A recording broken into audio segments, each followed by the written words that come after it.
Hello, Leo. Happy birthday. This is your birthday month, right? So having the sun and Mercury now going through that first house gives you that extra flair, that extra radiance, because that's how you present yourself out to the external world, which is the first house, right? And you're always charming, right? But this month, even more so because of it. And if you haven't had your solar return chart made, this would be the time to get it, because that's a specific chart that we have that will run for an entire year until the birthday of next year. So that could be interesting to see how the planets are set up for you. But listen, there is a lot of retrograde planets going on from Jupiter outwards. Jupiter, Saturn, Neptune, Uranus, Pluto, right? So there's a slow down phase right now, and don't let it frustrate you. I know a lot of people do feel a little frustrated when things slow down to this minimal. However, though, it is actually a blessing because it's going to allow you, Leo, to kind of like think over the past. These planets, they're not turned off. They're just working in the background. So look at opportunities that might have come to you earlier on and where you didn't have time to pay attention because you were busy focusing elsewhere, right? These things may resurface right now. This is also giving you a time to kind of think back over, to kind of place and process your life. We do need that so we don't end up getting all stuffed, right? So we're going to be focusing only on the fast moving planets that are direct right now, which is only Sun, Mercury, Venus, and Mars, right?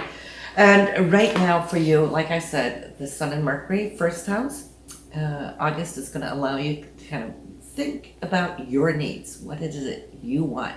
What is it you crave? What is it you want to give out to the world, which of course the first house also is. And then Venus and Mars, well, that was very romantic here at some point in July. You might be listening to this forecast on the July end of this. In that case, you still have that going on. Venus and Mars meets up once a year in a conjunction, and then it initiates a whole new full year cycle, even though it may not always end in the same area of your chart. But for you right now, as we move into August, it's going to be in your second house for money and income, your sense of self-value and so forth. You're going to be looking at, what do I deserve? What is it that I do need? What do I need to get, right? You might find that you're going to be shopping a whole lot more here this month due to it. August is going to be fun that way. More money may be coming in, but then since Mars is there, well, Mars likes to spend money. So this could be a big money month either way, right? So try to balance that. I do see that there could be a couple of things that you have earmarked that you've been wanting to purchase.